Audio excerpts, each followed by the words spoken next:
Hey, it's Chronologically Gaming, the only channel that's perpetually retro because we're playing every video game in order of release. We're keeping every video game alive as long as we can because we're going through every single one in order of release. And today we are going to continue with the 80s. It is 1980 and we last played Akalabeth. If you missed it, I died because I didn't buy any food, but I've learned my lesson. I'm going to eat something and I will survive more than one step. So for Akalabeth, we played the Apple II version, which was the first version, and we're going to actually be using a version that is Microsoft DOS. So just remember that Microsoft DOS does not exist yet. There is no Microsoft DOS until 1981. And so the version we're going to be playing is the exact same as Apple II, but it just runs a lot faster. So pretend you haven't seen DOS because it doesn't exist yet, but we are going to still play Akalabeth and hopefully a little faster and hopefully without dying as much. So here we go. This is Akalabeth, released in the summer of 1980.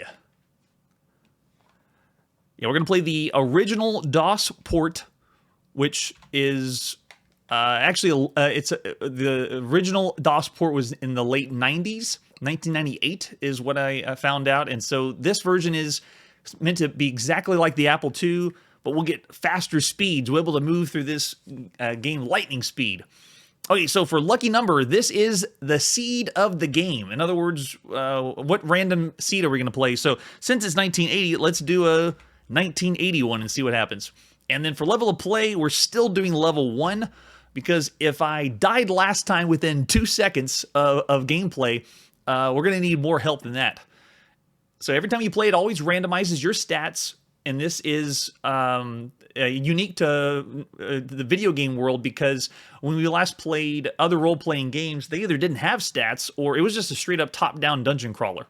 And this one, it's taking more elements from Dungeons and Dragons, and it randomizes everything. So, shalt thou play with these qualities? No. You can keep randomizing your stats until you get something that looks good.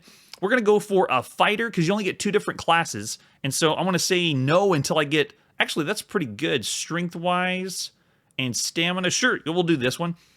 Yea, we shall. And shalt thou be a fighter or a mage? We are a fighter. We're a lover and a fighter. Welcome to the Adventure Shop. So when you start off, you can see our gold is in the bottom of the list there. And this is all the things we can buy. At the bottom, it shows the prices. We are a fighter, so we're not using the magic amulet. We need fighting stuff. So let's do a rapier. And we will buy a shield. And we will buy food. So we need some of that. You can see the food's going up. Every food is 1 gold for 10 food. So let's do, there we go, 70 food. So hopefully we have stashed enough that we can continue the quest without dying in one step. Our last character had a metabolism that was so high, they couldn't even get anywhere with that food. They were hangry. All right, here we go. This is the end of the shop, and so we quit. It says bye, and look how fast the load time was. We had to wait for a little bit longer. Okay, so the way this works is the world now is random. Every time you play with a different lucky number, it's a different world. So we are now in the world, and the last episode we read the manual, so we know that the mountain is right there, the shops look like that, and this square is just a tree as a landmark. And so what we're going to look for is the castle where Lord British is, and you notice every time I walk, my food is going down. So it's slowly decreasing 1 at a time every time you move. So the last game I played, since I didn't buy food, as soon as I took a step, I was dead. Didn't have anything to eat. Okay, so we found a dungeon, but I want to find the castle first because it said so in the manual. We must find Lord British. Oh, there's another dungeon, so we found 2 of them. The grids that we're looking at, each one of those mountains is 1... Howdy. Each one of those mountains is 1 tile, and the whole map is 20 tiles by 20 tiles, which was massive at the time. This is our first big adventure in Akalabeth. And since everything's random, I don't know where the castle would be. I know that the mountains do line the entire outside of the map as I go around, and the original is just like this, black and white, that we would have played on Apple II. And 2 more dungeons. Oh no, this didn't look good. If you look at my food, I only got 10 food left. So how do you begin the game if you don't know where the castle is and you're just going to want... Yeah, there you go. You have starved. We mourn the passing of the peasant and his computer to invoke a miracle of resurrection. So there you go. I have died again in Akalabeth. Welcome, all viewers, to see me die. All right, so let's try the same lucky number, but go a different direction. Yeah, let's do 1980. Let's try it again and see if we can get to the castle without dying.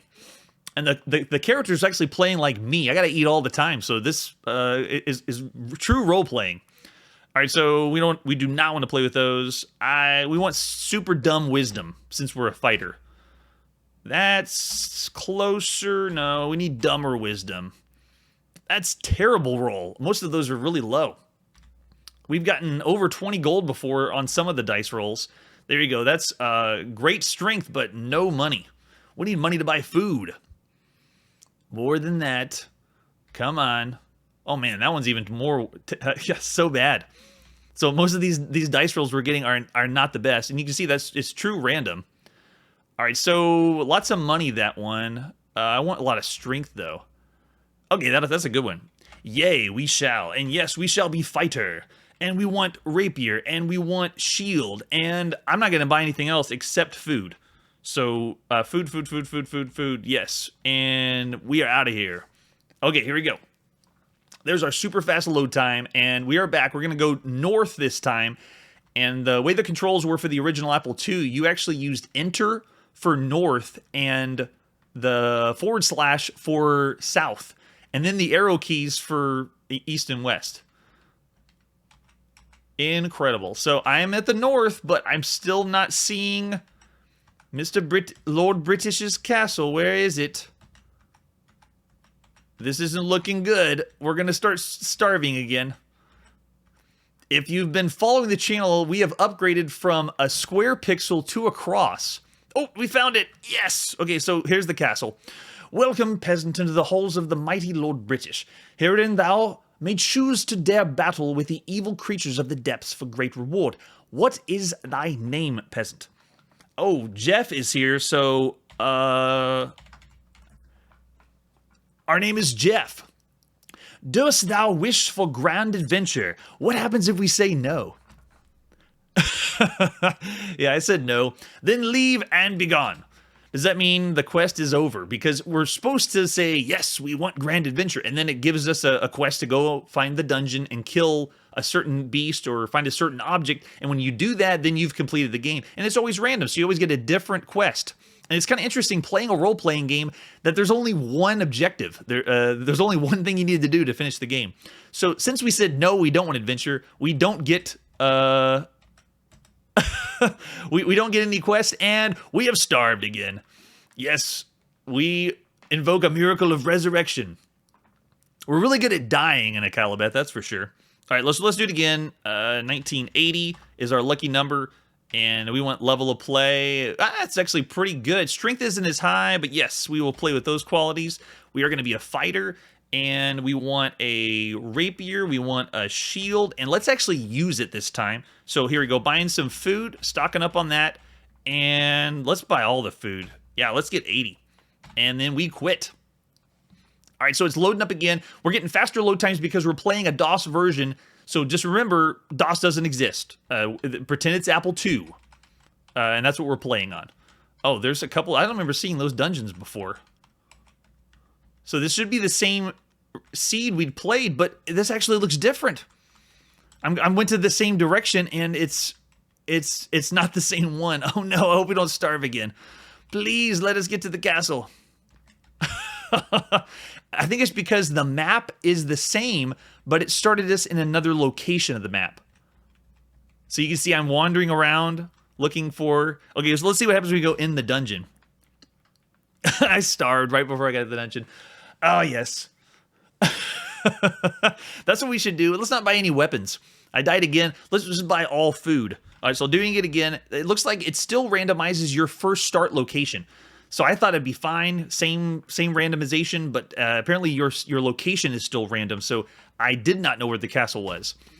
Okay, so here we go, jumping in again. It's even lower strength, but we got more money, so let's do it, yes. And we are a fighter, yes, and we want Food, tons of food. I want we're gonna need. I want to do 100 food, and then we'll buy a rapier. And then do we still have enough for a shield? Yes, we do. So we just maxed out most food we've ever had. Here we go. We are gluttons for the food, and we're out of the shop. Bye. Okay, here we go. So it starts with apparently the randomization is which town you show up. That's actually a town, the collection of squares. So the town we started in is different every time, but it should be the same map we've played it. So the castle should be located in the same place. Looks like I'm in the middle of the desert, but we do have dungeons. So here we go. Just to showcase the dungeon, this is the big thing about the game. This is the very first game we've ever played, role-playing game from a first-person perspective. And this first-person perspective is huge. The only other games we played on the channel that were first-person perspective were driving games, like a 280 Zap or the Night Driver, and those were in the arcades. This is the first time at home. Well, I guess you could consider in a spaceship. We've had a few other space shooters you could play at home, but this is like you're a person in a first-person perspective, and then the first time in a role-playing game, you're in a first-person perspective. So look at this. This is the dungeon crawling. You are doing it, first person. This is the first one we've ever played. And look, going down the hallways. This is amazing to be able to play this at home. All right, so let's go in the door. Oh, we can go down. Yeah, let's go down a level. We ain't scared. So we're down. It says go down to level 2, and oh yeah, I agree. And if you look, now that we're in a dungeon, the food is going down at a slower rate. So every time that I make a movement, even a turning, it's taking it 1/10 of what I had before. But there you go. Oh, 5 pieces of 8, and we got another rapier. Okay, so we came across a giant rat, and so it says we want to fight. Yes. Wait, no, attack. There we go. So we push A to attack, and then it says which weapon we want. The rapier. Boom. Thou hast killed a giant rat, and we got 5 pieces of 8. So the rat was carrying pieces of 8 in its belly, I guess. So this kind of play is the first time we've ever had this on the channel. Role-playing game-wise, creating a character, going in the dungeon. I still need food. I'm going to run out of food even in the dungeon. But at least the dungeon, we're a lot more safer than being in the overworld. If they'd let me, if this was an adventure game, I would totally type eat rat. All right, so, and this is home computer, by the way, too. So most of the home computer games have not been action or role-playing. The majority of them have been text adventures. Okay, so there's a thief. I hate thief. Thief stole a rapier. We still have 1, so we are definitely attacking him with the rapier. And we missed? No way. Attack. Rapier. Go. No, did they still? I think he stole both of them now. Okay, so we hit him with our hands, and we still get 5 points off of him. Come on, kill. Oh, he's still down to 2. Get him. All right, so our HP still looks pretty good, and we missed. Yeah, those thieves, they're too fast. Yes. All right, there we go. We killed the thief, and we received 4 pieces of 8. I know, I think he stole everything from us. So if we want to look at stats. Oh, can we do stats in the dungeon? I don't know if we can. There we go. Okay, so we have... No, he stole everything. So if he stole everything, if we killed him, wouldn't we have picked up all the items? Maybe I'm thinking too hard. I got to think like it's 1980. But thankfully he didn't steal our...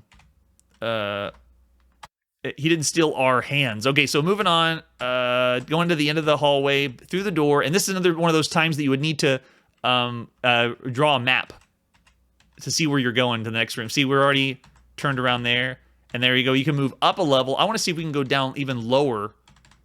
I don't think we can. Notice when you get to a dead end, it automatically pushes me back, like it turns me around the other way. Which can really turn you around. But this first... Oh, there we go. Yes, let's go deeper. Deeper. To level 3. Okay, here we go. Oh, man, this is an orc. Oh, great. If we don't have any weapons, this is not going to be good. All right, so going for an attack. Which weapon?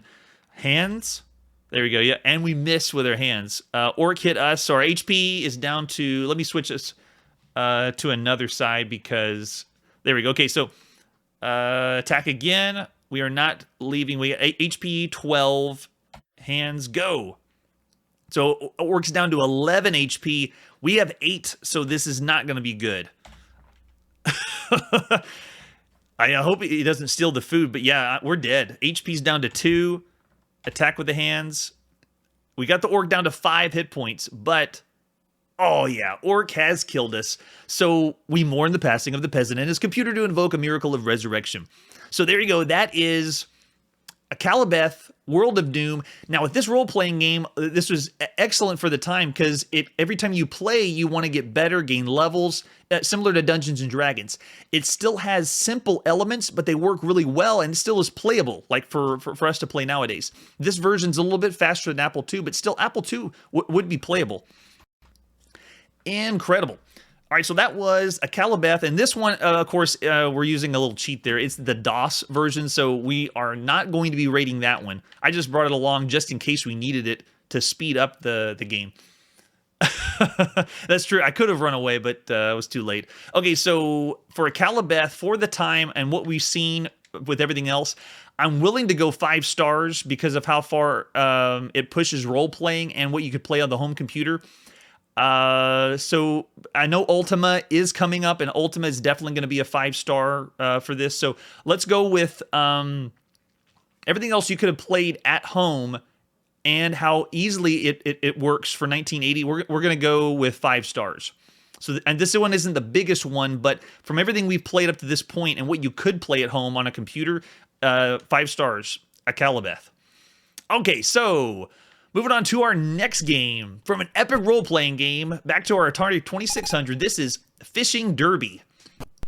And some music. Akalabeth was silent. We didn't hear anything. All right, so here we go for artwork. Here's our front of the box. This is Fishing Derby by Activision. Ladies and gentlemen, this is the very first release by Activision we've seen on the channel. Hook, line, and bait. This game is fun for all ages. Catch your limit faster than your opponent by trying to outfish the Activision computer, but watch out for the shark. Use your joystick controllers. See, it says in the banner on the bottom left. Bottom left, new game cartridge for your Atari video game system. That's right, because this is not by Atari, it's by Activision. And that's just a reconstructed box front. Yeah, I want to see if in the manual or they have anything that shows David Crane, if he was the one that did this. All right. Welcome. The most beautiful picture you've ever seen in a video game. 2 fishermen drop their lines into a bay full of golden sunfish. All you have to do is hook them and land them. Easy, huh? Not so fast. A big black shark is right there at the surface waiting to snarf up your catch. Snarf? Is that an actual word? Yes, that's right. This is before the sunset effect. Go deep for the big fish or play safe with small fry near the surface, but keep pulling them in as fast as you can because the first player to catch his limit is the winner in Fishing Derby by Activision. And yes, conceived and designed by David Crane. So we should see their picture. At least we're familiar with most of the stuff by Activision. We'll have it in the manual. All Activision video game cartridges are covered by Activision's 1-year warranty. Nice. And there you go, just a reconstructed version of it. Yeah, I want to see those for sure. All right, here we go, advertisement flyer. Have a pleasant family outing at home with Fishing Derby by Activision.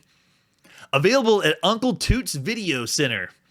Man, remember all the mom and pop video stores? So many out there. They've all dwindled down into just a few of the main ones that have still survived.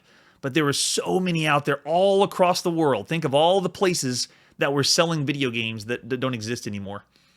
Oh, yes, they do the badge achievements. I wonder if Fishing Derby has one. All right, so for rest of the stuff, there's our cartridge. And you notice it's slightly different. Obviously, they're trying to do something different than Atari, but the shape is different. Yeah, and they put everywhere. We've seen David Crane like 3 or 4 times on it. For enjoyment on your Atari video computer system.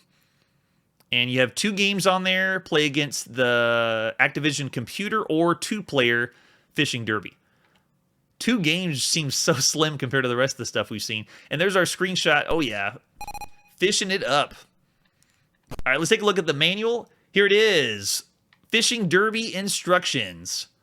And because this is our first Activision, I'm really curious to see how they do it. There we go. This is one of the Activision video games that is fun to play even if you don't know the rules. That's most Atari games. So go ahead. Use your joystick controllers. And when you're ready to find out why some fish bite and some don't, How to tell them whompers from lunkers, and especially how to keep the shark from eating your catch. Read these instructions. Good luck. So, great point there. There it is. There he is, David Crane. He's just too excited to be in the manual. The first developer we've ever seen their face on the channel. So for basics, it's explaining how to plug in, put the cartridge in, and then select the game. This one has 2 games on it. Left joystick for Fisherman and the left pier to play against the computer. Right joystick for the Fisherman on the right pier. Makes sense? That's the definition of bowl haircut, Mr. Crane. And then we have different difficulties, A and B, that you could flip on the console itself. Fish won't bite if it's on the easy, and then fish will bite if you get near the end. And then they have a handicap you can also put on the other switch. So you can reset the game. First player to land 99 pounds of beautiful fish wins. Note to owners of Sears Telegame, on your Sears system, difficulty is called Skill Left and Expert. Okay, so they're telling you the difference because there was another Atari console, and some of you may have had it, that was the Sears Telegame system. So instead of a Atari video computer system or Atari 2600, it was the Sears Telegame, which was still Atari, but it was a slightly different model. And one thing we haven't done on the channel is we don't really hit on the consoles themselves, the different models that come out, because we're only focusing on the games, because we can go game by game for release, and not necessarily the model that came out. Yeah, same. That's the one that I had as well. The wood grain one. The one that looked like a grill, like you could put some burgers on the top. There you go. How to be a champion fishing derby angler. So this is tips from David Crane. David Crane's going to give us tips on how to be the expert in his game. I agree, we do. Former senior game designer at Atari and also designed Dragster for Activision, he believes in taking on game assignments that everyone else says are impossible and always gets them done. Yes, he does. David Crane does the impossible. The most important thing I can tell you is watch out for the shark. I made him quick and wily and unpredictable. If your fish touches the shark anywhere, he'll turn in a flash and snap it up. So keep your fish away from him while you're reeling him in. Once you've hooked your fish, you want to play him back and forth until the shark moves out of the way. Then push the red button and land him quickly. You can reel in more or less slowly by pressing or releasing the red button, and move your line back and forth with the joystick. Since the fish are big in the 5th and 6th rows, go deep. Start with the fish 5th row. If you're the player on the left, you'll have a little advantage there because you can reach the 5th row first. The player on the right should go to the 6th row to catch the big one. And they give an example of the screenshot showing the players right over my shoulder here with the scores they pick up. And then fishing derby is designed to be fun for everyone in the family. Now you won't have to get rained on or sunburned when you go fishing. I'd like to hear how you like it. All right, so there we go. Activision. So other things they've released that we're probably going to see very soon. New video game cartridges for your Atari video computer system. Dragster, Boxing, and Checkers. Classics. There's the rainbow. That I actually thought that was the very first one used the rainbow. And it's possible that Dragster did come out because we're going in the release of the date, and most of the time we can only pin this down to the month, so they may have all been released the same month. But there's a Dragster, Boxing, and Checkers, and that's it. Just the manual with some tips. Yeah, we'll get to Dragster. We'll see how brutal it is. All right, so for different versions, we have the Activision, different regions, including a version called Angling that was in Europe. We're going to play the North American release, so it is July 1980. This is Fishing Derby by Activision for your Atari VCS. And there we go. Our fishermen are ready. We got one game or two. Since I'm playing against the computer, I'm going to reset the console. I really love the effect of the water that David Crane did there. That's pretty impressive for Atari. And, of course, anytime we have a game that we look like people, it's always a plus now for 1980. Okay, so let's reset, and here we go. This is me on the left. I'm going down to pick a fish, and it's so simple. Yeah, all you do is move the joystick. Move the joystick, and then when you bring it up, you already get the score for it. Oh, and the fish fights you too. And if the shark nabs it, then you just don't get the points. But you're able to bring the line all the way down. So I'm the fisherman on the left, playing against the computer. And yeah, as soon as the fish grabs it, you're able to pull him in with your button, and then use the use the joystick to wiggle him around a little bit. Oh yeah, it plays really well. It's fun. And I guess the deeper you go or the fish you get that's deeper, you're going to get more points for it. There you go. Nice. And computer is beating me. I'm new. Yeah, it looks like I can't keep the fish from going down. But as long as I get it to the surface, then it reels it in. Yeah, it works. And it's simple to play, easy to pick up and play. It's great. And looks good, too. So for the first Activision game we've played on the channel, this is very impressive. I can't give it the same level or depth as Adventure or Superman, but this was released a little bit at the beginning of Activision's life. Come on, there we go. Yeah, I love the way the fishing line's animated. It looks great. Yeah, but that shark, it's quick. I wonder why the shark isn't... Yeah, the shark's going more to the left. It's going for me more. For everything else we played on Atari, Adventure I'd still would say is king. And then the Superman had the multiple screens. But this one is very par for the course of what we'd see for Atari. But excellent time, simple game to pick up and play, and a good time waster, especially for 1980. All right, so that was Fishing Derby, and so for the time, we're going to go and give that one 3 stars. Very average, perfectly average for the time, definitely. Graphics were very good, but we've seen a few things around the same area, so we'll say 3.5. 3.5 stars for Fishing Derby. All right, here we go. Moving on to our next game, playing every video game in order of release. So we're still in the summer of 1980, and here we go. We got another Game & Watch. This is the third Game & Watch we've had on the channel. This is Vermin for our Game & Watch. There is the box for Vermin, and this looks like, yeah, the original Japanese box. There's a recreation of it. Back of the box always gives instructions of how to insert the batteries. It's meant to be a watch as well, Game & Watch. And then there's the back of the box, or the back of the device, and let's boot it up, see what happens. So here we go. This is Vermin. This is released July 10th, 1980. And there we go. So right off the bat, I want to see what controls we have for it.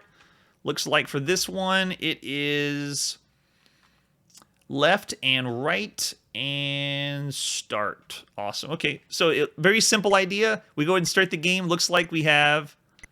Yeah, it plays very easy. All you do is you move left and right. The hammer happens by itself. So for Vermin, it's moles coming up, and then you just move left and right, and wherever you are, if the hammer's over the top, it smashes it down automatically. But you can see me pushing the buttons on for the left and right. That's all it is, just moving left and right, and then hitting the moles as they come up, going for the high score. Which is essentially what Gunpei Yokoi is going for. You're playing with something like a calculator. It's the same effect, but obviously looks better than just numbers on a calculator. Get him! Oh, here we go. Now we're doing it. Yes. And this is the kind of game that you would play for just a little bit, and then tell yourself a few hours later, maybe the next day, oh, I could have done better. And then you pick it up again and play again. But this is especially good for whenever you're on a train, riding in the back of a car, because this was a handheld system that you could play at any time. Battery life was exceptionally good for this. Gunpei Yokoi went for the simplicity, and we'll see that with a lot of his work later. And I don't want to give him all the credit. It is Nintendo R&D 1 that did this one, so the rest of the team as well. There we go, and we're doing well, but I know they're going to get insanely fast. Yeah, I hope he's outside doing this, because this is just as bad as the cheeky mouse game we played. Oh, there you go, they got it. So if I'm not fast enough, then it... Oh, okay, they still let me keep going, so it looks like they just put the... Oh, there, I got another one. I wasn't quick enough. But you see it, they start collecting them in the bottom left corner, and then eventually, I bet when I get 3 that I've missed, then it says it's a game over, and then your score stops. But this is it. This is Vermin, our third... Oh, there we go, missed another one. Our third Nintendo Game & Watch game. They have the alarm sound effect at the end. Awesome. All right, there we go. That is Nintendo's Game & Watch Vermin. And so for the other ones, we've given about 3 stars for it. That actually works really well. For the time and the simplicity, though, we're going to go 2.5 because it does work, but I'd say it's even more simple. The last one we played was essentially Simon in the palm of your hand. So this one, we're going to go 2.5 for Vermin. All right, so moving on to our next game. We are back at our home computer, the Apple II. Agreed. Yeah, it does look similar than the other one. Yeah, time waster for sure. All right, so this is Beneath the Pyramids. Wasn't expecting a ditty. I think that's one of the first. No, we had Lemonade Stand gave us some music on Apple II. All right, so for artwork, here is Beneath the Pyramids for Apple II. Looks like by Crystal Computer with Star Trek ripoff on the back of the box. And here we go. So this is Crystalware, fantasy game software. This is the advertisement flyer, and you can see they have Beneath the Pyramids as one of their adventure games displayed on this advertisement flyer. And that's pretty much all we get for artwork, and no manual for this one, so we're going in a little blind. It is the end of July 1980, and this is Beneath the Pyramids for our Apple II. An adventure game, which I'm expecting to be text adventure game, interactive fiction. And there we go. That's the kind of slowdown or expected for Apple II of drawing graphics on the screen. Are we going to need to bring food for this too?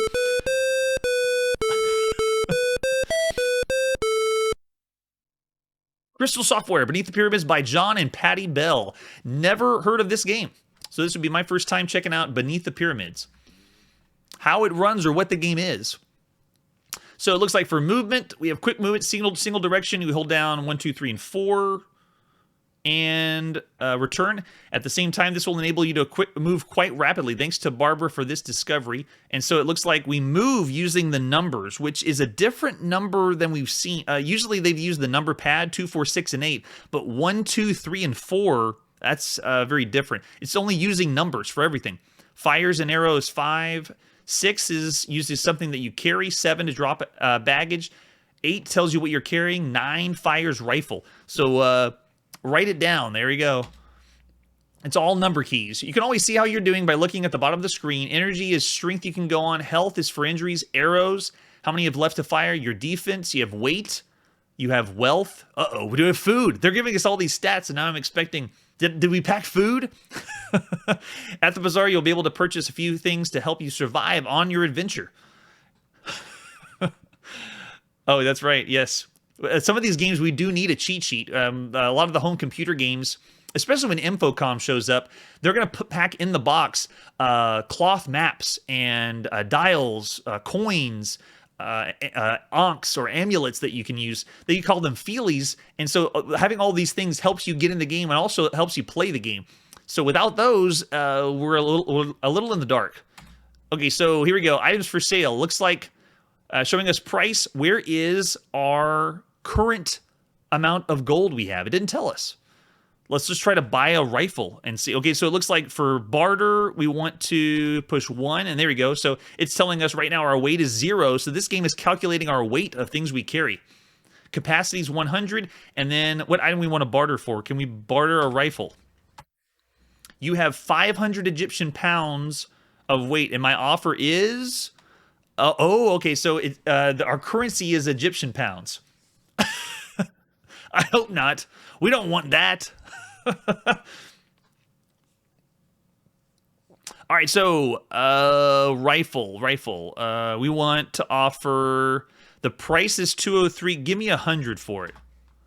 I would not even consider a rifle for that sale. Oh, of course. All right, well, I guess, they took the rifle away. So as soon as we offered the wrong barter, we can't buy another one. All right, what about rope? Let's try to barter rope. We want to barter the rope, and they're asking 41. How about 40? Close enough. It's done. There you go. Okay, so they're letting us barter, and we saw this on another home computer game. I think that's a great idea. Most of the role-playing games we've seen, this is the price, that's the price you pay, and in these kinds of worlds, bartering makes sense. Okay, so let's just say we bought that. I don't know what else we would need for supplies, but this sounds like it's pretty extensive. Oh, we can't buy brandy? And we're going to need a gas mask. Are we going to get gassed where we're going? I don't know. All right, so let's just go and enter the Sphinx and see what this is like. Do we get the ditty again? Beneath the Sphinx. Or is it just the picture of the Sphinx and that's what we're wowed by? I didn't bring my brandy, so I don't know if I'm prepared or not. Oh, are we moving? Oh, we are. Okay, so we have to use the movement keys to go inside the Sphinx, I guess. All right, here we go. So it's loading up our map. Let's see what it looks like for control. It looks like one room at a time. You've knocked an Egyptian vase over. It's broken and green vapor is filling the room. You feel dizzy. Oh, there you go. See, I knew I should have brought the gas mask. All right, so I probably need to get the heck out of here, right? Okay, so for movement, I am using very awkward 1, 2, 3, and 4, which I'm trying to remember on the original keyboard, it still had the row of numbers across the Apple II. Maybe other models had an easier control scheme, but I'm going to see if I can get out of the room before I die. Yeah, for movement, it's not as ideal, but I'm having to make do. I'm not going for the item. I'm just going to go to the next room and see. All right, so I escaped the room. I did not die, even though I didn't have a gas mask. And it's, I don't know for sure if this is making random rooms. It may be the same every single time. But if you notice the load time, it has the room that comes up and then we're still waiting. We're still waiting. We're still waiting for the room to load. And this is not the original Apple II. We're playing on the Apple IIe, an enhanced version of the Apple II. And it's still waiting to load. Oh, man. It's still going. I don't know if... Oh, there we go. So after all that... Oh, the light has failed. You're in total darkness now. So the amount of time it took to load, that was actual. We had to wait that long for the room to load. But I will give the game this. This is going room by room, and we're going to see tons and tons of home computer games that do this. This is the very first that we've seen an adventure-style game where you're moving from room to room. Can I move in the darkness? Okay, I still can, but I don't know. I had memorized the room before it went dark. And now I'm wondering if it's random on that. Every room you come to, sometimes it's gas, sometimes it goes dark. Who knows? Can I go down?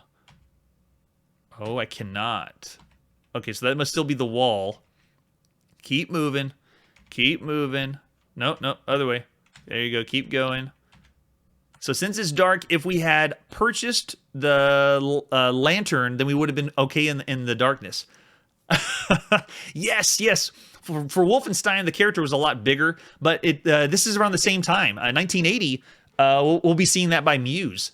So this is a smaller character on the screen, but I love the idea of purchasing items before, and you don't know what to expect, and then you go on an adventure after that. So that's awesome. So let me try this. I'm going to back out of it. This was Beneath the Pyramids for the Apple II. And because of the load times, I'm going to go ahead and do first impressions based on everything else we've seen. That's really cool that this is one of the first games we've seen that does different rooms, but I don't know how many rooms it is. But the concept is excellent. So we're going to go ahead and give that one 4 stars for Beneath the Pyramids. That is awesome. Okay, so moving on. After Beneath the Pyramids, our next game is... still on the Apple II. This is the Black Sage. Possibly going for another Dungeons & Dragons theme. And still on the Apple II. Okay, so for artwork, it's got to be, okay, from Applesoft, which was the same title that was used by Richard Garriott whenever he published Akalabeth for the first time. Apple II with 48K, got to have disk ROM, and it looks like he drew it himself. The Black Sage. Yeah, even the disc isn't real. It's just a marker. All right, so no manual again on this one. So here we go. This is the Black Sage for Apple II, released at the end of July 1980. And again, we're going to boot it up on our Apple IIe, and it's even an enhanced version of the Apple IIe. An ogres and orcs adventure. Makes me think of Warcraft. Or ogres and orcs. It's not the same as humans and orcs, but humans and ogres. Okay, so hitting the key to continue. Here we go. This is the Black Sage for the Apple II. We're playing every single video game, and this just happens to be the next one released at the end of At the end of July, Polyversa Technology, the Black Sage. So hopefully they give us some instructions. Oh, the dragon is breathing fire. We're still only using an internal speaker for sound, by the way, on the Apple II. That's why the majority of the games we've heard, like Beneath the Pyramids, it was just the bleep and bloop for that's the only sound you can get from the motherboard. Love the loading screen. Working. We're working on it. We'll get there. It's loading. Now let me roll you a character, another random character. Okay, so rolling, we got Strength, IQ, Luck, Dexterity, Constitution, and Charisma. Yes, it is a Dungeons and Dragons style game. Do you like this character? I don't know. Do I like this character? They don't have a lot of charisma. They have a lot of dexterity, though. We're going to say yes. We like them. Now you must enter a name for your character. No more than 20 letters. All right, so Jeff was the last one in the chat, so Jeff it is. Though the computer keeps track of everything, you might want to keep your own personal record of things. Okay, thanks. Remember, you might not have a half-hearted weapon and a shield. You may not have one. Durability is weapon durability rating. What? There's weapon durability in this game? SN is the minimum strength you must have to use the object, weapon, or shield. Whoa! I am blown away at the number of things I'm seeing. It's 1980, and we've already seen games that are giving us food that we need to eat in the game. They're giving us durability of weapons in the game. This is crazy. Minimum strength, you have to use an object of a weapon. All right, so that's what that means. Now it's time to go shopping. You are given 1,000 gold pieces. Thank you. All prices are in gold pieces, but first you want to buy a magical money pouch and a 1 dice dagger for 100 gold pieces? I don't know, do I? I'll say yes. Yes, I do. Jeff, you may buy a sword, a hafted weapon, a shield, armor, magical spells, inventory of equipment. Leave on a great adventure. Oh, that's to get out of the shop, I guess. I know every time you play any role-playing game and you're hitting the sword, you expect it to last forever. I mean, why not? So when they put in something that breaks, you're like, oh, that doesn't make sense. It makes you feel like you're in real life instead of a game. Okay, so let's go to, yes, we want a sword. Wow, we got different choices of swords. Okay, let's go with, what's the strongest one? Oh, they're expensive, though. Whoa. Let's go with cutlass, so we're not spending as much. You bought a cutlass sword. Oh, and we have magic dice. It must add something to it. Okay. All right, so armor. Let's do armor, and since you're a commoner, you may only purchase leather armor. There are 2 types available. Well, I didn't know we were going to get hoity-toity here. So total set, which set do we want of armor? We have T or G, so the total set costs 140. We got enough for it. Let's do total set. You bought leather armor total set.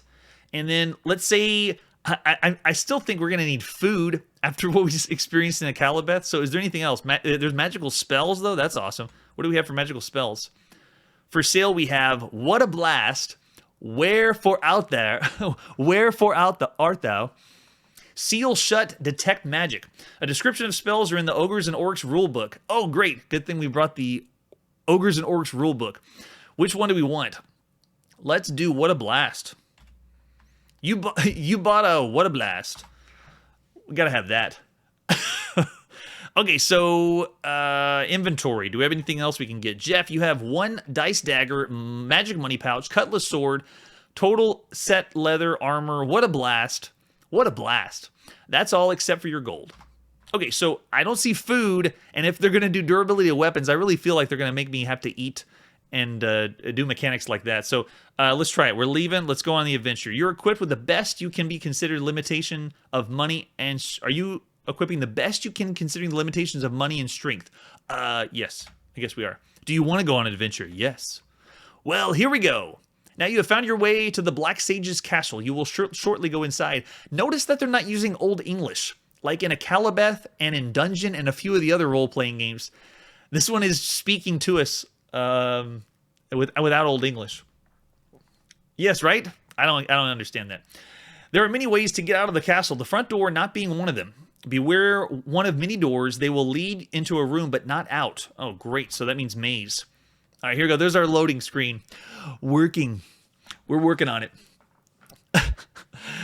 I'm expecting if they have durability of weapons that they're programming in everything in the game. Oh, one last thing. The Black Sage spends all of their time in one room so that you might come out of this adventure alive. I will give you a clue to the room he is in. A figure of skating plus Bo Derek? A figure in skating plus Bo Derek? What does that mean? I wonder if this developer is having fun with this. Okay, here we go. So we've began the adventure. I actually don't know movement keys because they didn't tell us. And we have no manual. But it looks like top-down adventure, and I wonder if this is the overview of the map and rooms that we have. That's right. If we had this on a home computer, the Atari, we go over to the 2600 and play some fishing derby while we're waiting for it to load. Okay, so room number 1, you're in the main entry hall. There is a large ogre sleeping across the room. Oh, interesting. It is not an action. It's like choose your own adventure. So what do we do with the ogre? We can sneak by him, slit their throat with a dagger, wake him up and fight him, wake him up and talk to him. Okay, this is awesome. Okay, let's wake him up and talk to him. The ogre wakes up and lifts his mighty club and smash. You are as flat as a pancake. Is there permadeath? I'm guessing yes. Here lies Jeff. His commoner was given absolution because he had no more constitution. Rest in peace. That is hilarious. And yeah, it is permadeath. Yeah, do you want to play again? Yes. Do we want the same character? Oh, cool. Yes, we do. We do want to play again. I thought the ogre would talk to us. I guess they warned us since the game said ogres and orcs. Maybe the orcs will talk to us. You've lost all money, treasure, and experience points. You will start again in room 1. Oh, great. Wait, does that mean we should have bought more because we kept all of our items? Do our weapons still have the same durability? Yeah, I like the whole randomization of this. And we do have a way that you can speed this up even more. Like hitting fast forward, for example. So you can fast forward, but I love the idea. Here we go, a main entry room. Okay, large ogre. Let's try sneaking by him this time. So sneaking by the ogre, you will have to make a luck saving roll. Oh, like Dungeons and Dragons. So we hit Nikkei, we're rolling. We make a roll, and here we go. So we did buy magic dice, so maybe that'll help us. You made it, and we got 20 experience points. So it's playing like a Dungeons and Dragons game, even with the rolls. Okay, so you can now leave the room, and now you can see where we were. You can move to, okay, so they give us an example. You can move to room 30, room 29, 16. So it's showing us our location and then which rooms we can move from there. So considering we don't know for sure, we'll just go ahead and go to room, let's go to room 30. So there we go. We pick which number, and there we move from where we were and then to the next room. So this room is totally 100% dark. And the door just shut. So now it gives us options of what we can do in this room. This is totally different. I've never actually played a game. I've played text adventure games, and we've even played a, it was a sports choose your own adventure. It was football. Yes, we played a football game on the Commodore PET that you could make decisions as the quarterback like this. They give you options as the quarterback. But this is so cool. Dungeons and Dragons style. Okay, so I don't think we have a match, but let's try it. Light a match. You smell gas. Do you still want to light the match? No, we don't. So they move us back to the room. And, okay, so we can crawl through the room. Let the force... I want to do that. Let the force be with you. The force can be with you all year, but it won't get you out of the room. This is awesome. The programmer is writing with humor. All right, so you can do Where Art Thou? We didn't buy that spell, and then we can check the inventory. So let's just try crawling through the room in the dark. Here we go. You found a door. Do you want to leave the room? Yes, I do. Okay, so from here we can move back to room number 7 where we came from. Go to 21. I want to go to room 21. So let's go. We're moving. We moved from room 30, and now we're moving to room 21. So in this room, we see a large praying mantis eating a fellow traveler who is still alive. Now I'm really curious. Did they program the randomness of the rooms and the randomness of what you see in the rooms? So every time you play, it's a different experience.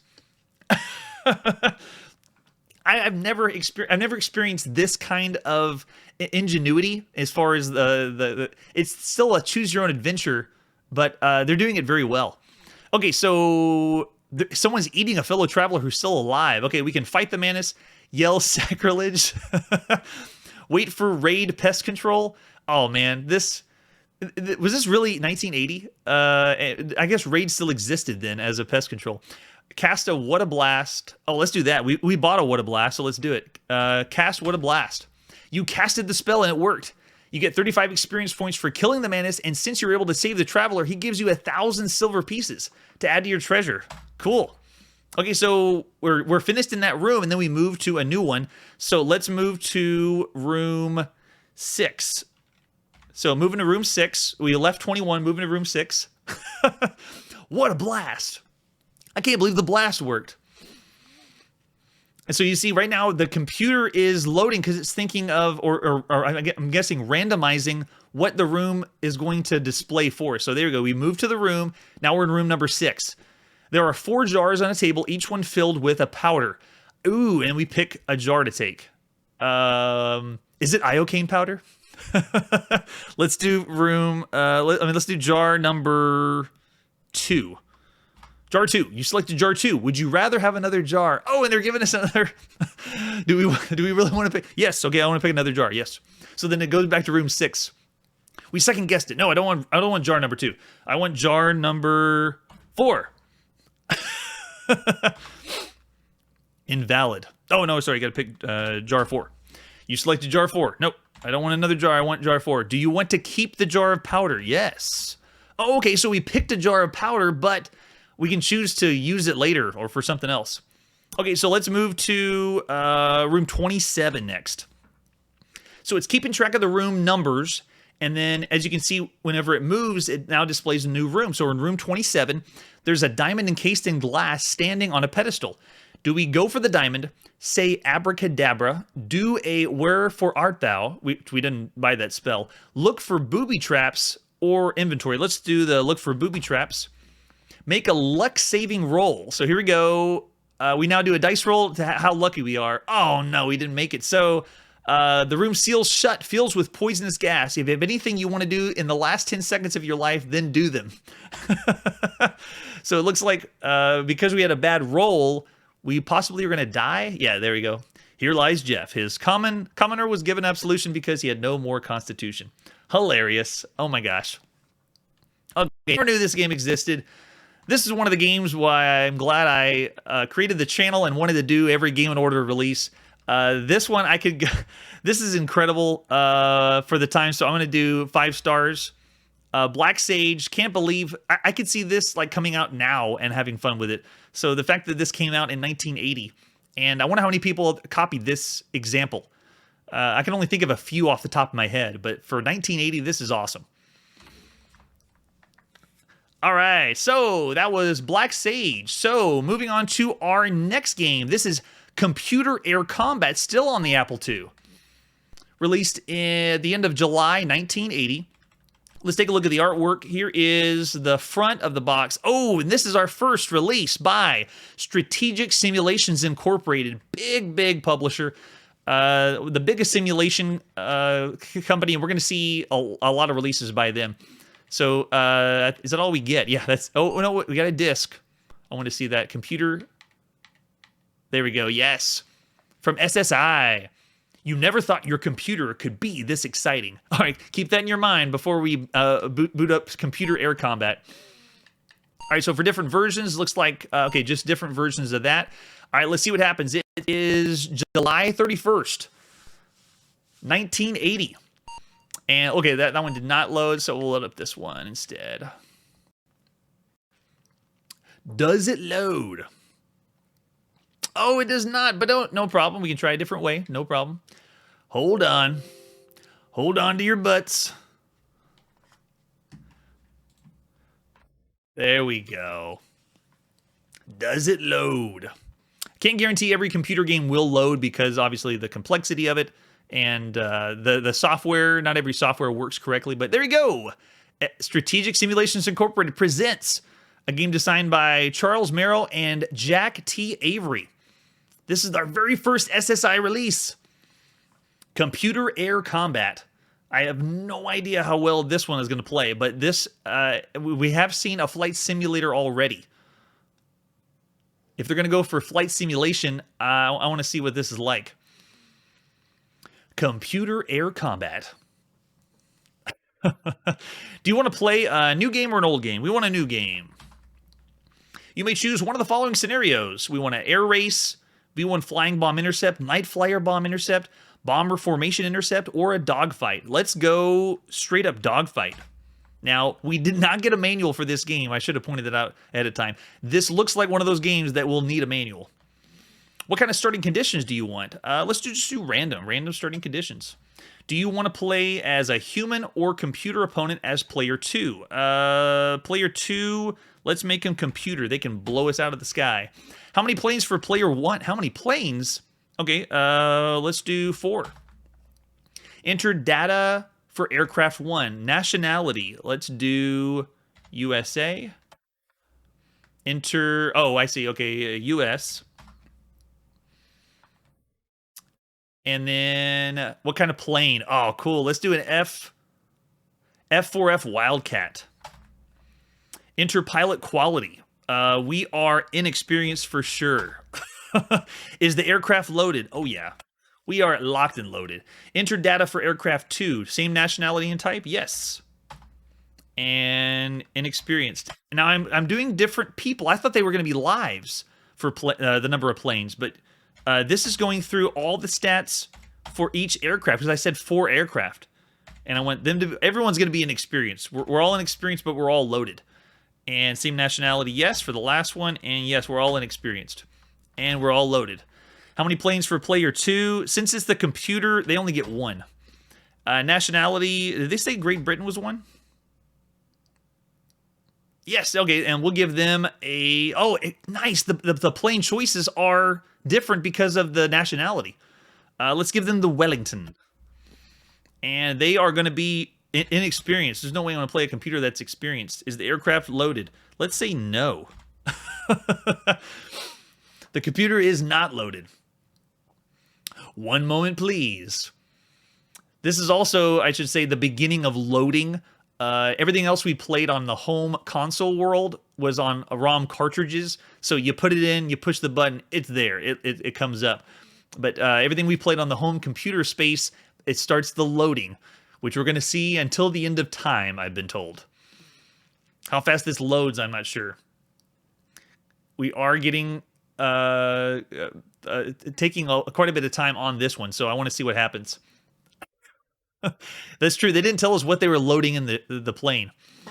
Is it missiles? Is it pillows? We don't know. I also don't know if this will completely load or work correctly. Every one of these games we're going in blind. I do my best diligence to make sure that the emulator can play everything. Here we go. So turn 1, player 1's up. Do you want to check the aircraft for status, unload, or move? We're moving. Move the aircraft. So for player 1, it looks like it is a full-on strategy game. So there's not going to be any action involved, at least for playing. It looks like we're just going to give commands and... Oh, movement for player 1? I don't know if it's waiting for a command from me. I want to move. Oh, there we go. So you can see there I am, USF4F Wildcat. Maneuver command. Okay, so it's a full-on strategic game, which means you can see I have the 4 aircraft that I selected there. The computer opponent that I selected is on top, and it's not action-based, considering we saw a flight simulator that worked where you could get in the plane and fly it. It didn't have attacking, obviously, but you do commands, and the commands send the ships to different places. So, put it this way.